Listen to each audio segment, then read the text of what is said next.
မိကွန်လေးကတော့ NGM ရဲ့တင်ကြောင်းမှုကတောက်ကလေးလေးတွေကိုခလေးလေးတွေကိုပေါ့နော်အချက်လက်တွေကိုအလွတ်ကျက်တာထက်ကိုယ်တိုင်စဉ်းစားတွေးခေါ်တတ်အောင်ဘလို့လေ့ကျင့်ပေးသလဲဆိုတဲ့အကြောင်းအရာလေးပေါ့နော်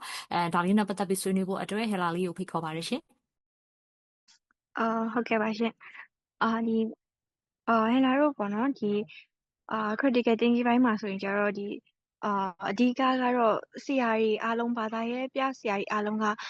ဒီ textbook မကင်ရဘူးပေါ့နော်သူတို့ textbook နဲ့တင်တာမဟုတ်ဘူးကိုယ်တိုင်ဒီလောက်ထားတဲ့ PowerPoint နဲ့တင်ကြရပေါ့နော်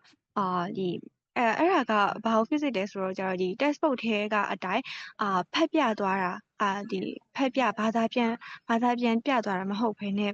ဒီ PowerPoint နဲ့ဆိုတော့ကျတော့ဒီ teacher တို့ဖြစ်တွေးစီစဉ်တဲ့နေရာလေးတွေကိုအရင်ဆုံးမေးခွန်းလေးတွေချပေးရပေါ့နော်ပထမဆုံးဒီမြန်မာစာမှာဆိုလို့ရှိရင်လည်းဒီကဗျာတစ်ပုဒ်ဆိုလို့ရှိရင်ဒီ teacher တွေကအဲ့ကဗျာကိုဖတ်ခိုင်းပြီးတော့ဒီ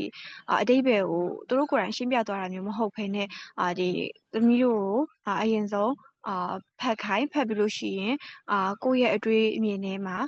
ကိုဒီကဗျာလေးရဲ့အဓိပ္ပာယ်ကိုဆိုလိုရင်းကိုကိုယ့်စိတ်ထဲမှာဘယ်လိုမြင်လဲဘာလို့ဆိုလိုလဲလို့ထင်လဲပေါ့နော်အဲ့လိုမျိုးလေးတွေအရင်ဆုံး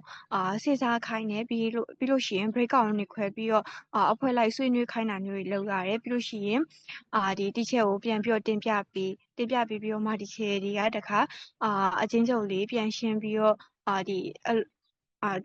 ပြန်ရှင်းပြီးတော့ပေါ့နော်ဒီရှင်းပြပေးရနားလည်အောင်ပြောပြပေးရအဲ့လိုမျိုးလေးပေါ့နော်အဓိကကဒီသင်ခန်းစာ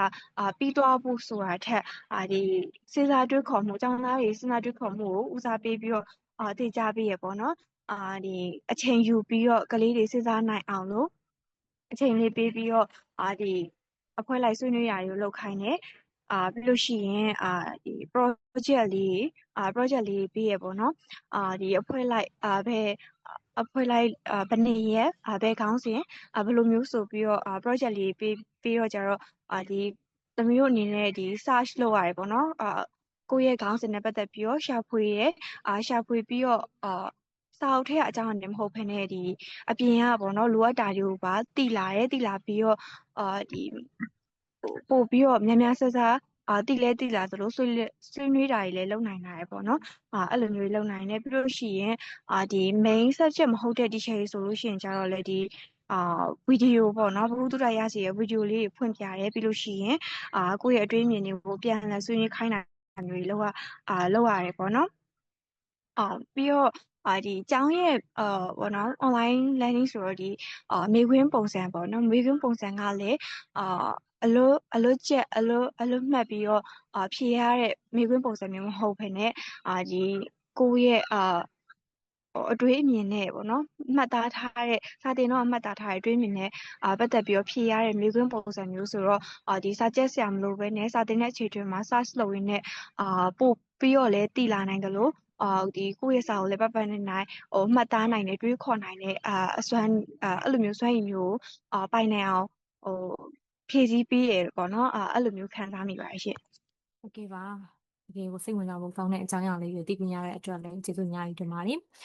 နောက်ထပ်တစ်ချက်အနေနဲ့ကတော့ခြေတို့တွေပေါ့နော်အမားလုံးမိမှာကြောက်တဲ့စိတ်ပေါ့လူတိုင်းမှာဘယ်လိုပဲနေတခါတလေကြောက်တဲ့ခြေတို့တွေကကိုသွားနေတဲ့ plan တွေကိုယ့်ရဲ့ပုံရင်းချင်းတွေကိုယ့်ရဲ့အပေါင်းအသင်းမိတ်ဆွေနဲ့ပတ်သက်တဲ့အခါမျိုးမှာတခါတလေမှာကိုယ်စိတ်ထဲကနေပြီးကြောက်ရွံ့နေတဲ့ဟာမျိုးပေါ့နော်သူများဘက်ကတော့မတွေးပေးတာမျိုးလည်းရှိနိုင်တယ်လို့တွေးပေးနိုင်တာလည်းရှိတယ်ဒါပေမဲ့ကိုယ်တိုင်ကိုပေါ့နော်အမားလုံးမိမှာကြောက်တဲ့စိတ်ပေါ့အဲ့လိုစိတ်မျိုးဖြစ်လာခဲ့ပြီဆိုရင်ဘယ်လိုထိန်းချုပ်ပြီးတော့ရှေ့ဆက်လဲဆိုတဲ့အကြောင်းအရာနဲ့ပတ်သက်တဲ့မိခွန်းလေးကိုတော့ Treasure လေးကဆွေးနွေးပေးဖို့အတွက်အခြေရဖိတ်ခေါ်ပါတယ်ရှင်ဟုတ်ကဲ့ပါရှင်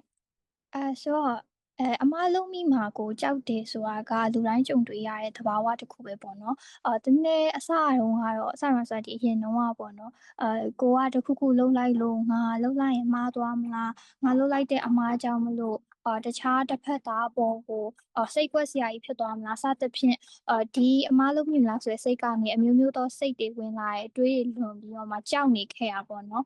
ဒါပေမဲ့အဲ့လိုမျိုးကြောက်စိတ်တွေကြောင့်မလို့ ဘာမှမလုပ်တော့ဘဲနဲ့မကြောက်တဲ့စိတ်ကြီးနဲ့ထိုင်နေရကမှအကြီးမားဆုံးသောကြရှုံးခြင်းပဲဆိုတာကိုသဘောပေါက်လိုက်တဲ့အခါမှာတော့အတွေးခေါ်တွေကိုလုံးဝပြောင်းလဲလိုက်နိုင်တယ်ပေါ့နော်ဆိုတော့သမီးအမြဲသုံးတဲ့နည်းလမ်းကတော့ဒီအမားတွေကိုကြောက်နေမယ့်အစားကိုကတခုခုလုပ်လိုက်လို့လုပ်လာရဲ့အရာကနေမှားသွားမယ့်အစားဒီအမားတွေကနေသင်ယူမယ်ဆိုတဲ့စိတ်ဓာတ်ကိုမွေးမြူတယ်fail fast learn faster ဆိုတဲ့စိတ်ဓာတ်ကိုပြိုးထောင်နေပေါ့နော်ဆိုတော့အမားကိုလည်းကိုကမှားသွားရဆိုရင်ဟာငါကတော့သွားပါပြီဒီအမားကြီးကြောင့်မလို့ငါဘဝကတော့သွားပါပြီဆိုတော့ကြရှုံးခြင်းလို့လည်းမတတ်မပါနဲ့ကြရှုံးသွားတယ်ဆိုရင်တော့မှအရှုံးဆိုတာအဆုံးမဟုတ်ဘူးလေဆိုတော့အဲ့အတွက်ကြောင့်မလို့ကိုကထက်ကပြန်လဲပြီးပြုပြင်လို့ရတယ်ပြန်လဲပြီးစူးစမ်းလို့ရတယ်အမားလုံးမိသွားလို့ရှိရင်လည်းဒါကတော့ငါညမ်းလို့မှားတာငါကအတုံးမကျတာဆိုတဲ့စိတ်မျိုးကိုကကိုအပြစ်တင်မဲ့စိတ်မျိုးတွေဝင်မဲ့အစားဒီနီလန်းကမအောင်မြင်လားโอเคမအောင်မြင်ဆိုလို့ရှိရင်ငါနောက်တစ်မျိုးရှာမယ်ငါနောက်ထပ်ဘယ်လိုမျိုးအမြင်ကနေကြည့်ပြီးဘယ်လိုလမ်းကိုထပ်သွားလို့ရမလဲဆိုပြီးတော့မှအမားရနေအတွေ့အကြုံတစ်ခုရလိုက်တယ်လို့ပဲသတ်မှတ်ပါတယ်နောက်တစ်ခုကကျတော့ဒီအမားကိုလုံးမိသွားပြီဆိုဒီနေရာမှာရက်နေလို့မရဘူးစိတ်ဓာတ်တွေထိုင်ကြနေလို့မရဘူးချက်ချင်းပြန်ပြင်ရမယ် feedback တွေယူရမယ်အမားကိုချက်ချင်းပြန်ပြင်ပြီးတော့မှပိုကောင်းအောင်ဘယ်လိုလုပ်ရမလဲဆိုတာကို focus လုပ်နေရပါတယ်ဆိုတော့တမျိုးတွေကစက်ရုပ်တွေလည်းမဟုတ်ဘူးဒါလူတွေဖြစ်တယ်အမားလုံးမိရယ်ဆိုတာလည်းဒါပုံမှန်ပဲသဘာဝပဲဘယ်လိုပြောပြရမလဲစက်ရုပ်တင်မှာတော့မှချို့ရင်ချက်ရှိသေးရပဲဆိုတော့လူတွေမှာလည်းအမားလုံးမိရယ်ဆိုတာက